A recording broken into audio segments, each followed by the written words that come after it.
মামা আপনি মোরে ডাকছেন?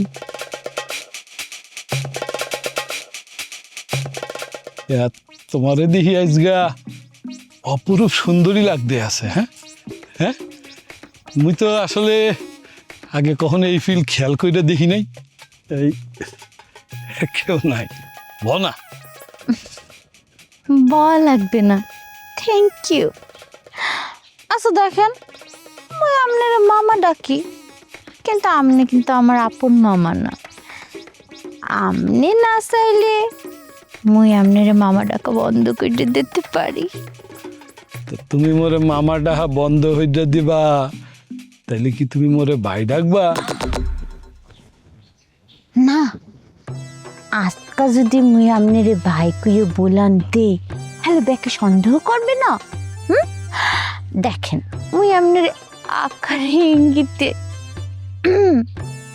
উনি আপনি এইভাবে বলামো, যেমন ধরুন বলবো আপনি কোথায় যান, আপনার কিছু লাগবে, উনি অমুক জায়গায় গেছে, এইভাবে আকার ইঙ্গিতে। ভালো হইবে না? বাহ, অদ্ভুত সুন্দর।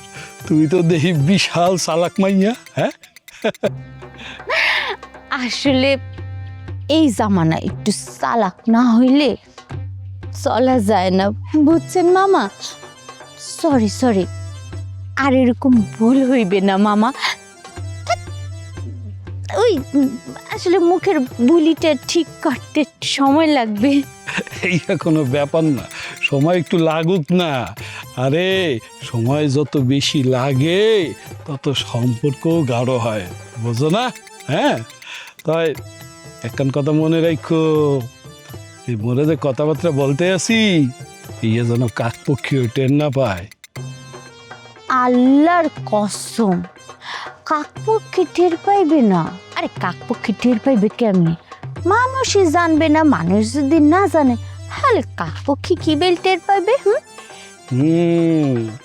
তোমার লাগে কথা বললা মোর মনটার মধ্যে খুব ভালো ঠেকতে আছে, কিন্তু মোর কিন্তু একখান রিকোয়েস্ট আছে। এখন থেকে তোমার কিন্তু মোর ইশারায় চলতে হইবে। মুই যে ফিল কমু, হেই ফিল হটতে হইবে, পারবা না? উপরে আল্লাহ, নিচে জমিন, আপনারে আমি একটা প্রমিস করতে আছি, এখন থেকে আমনের কথার বাইরে মুই শ্বাসও নিমু না, পানিও খামু না, প্রমিস।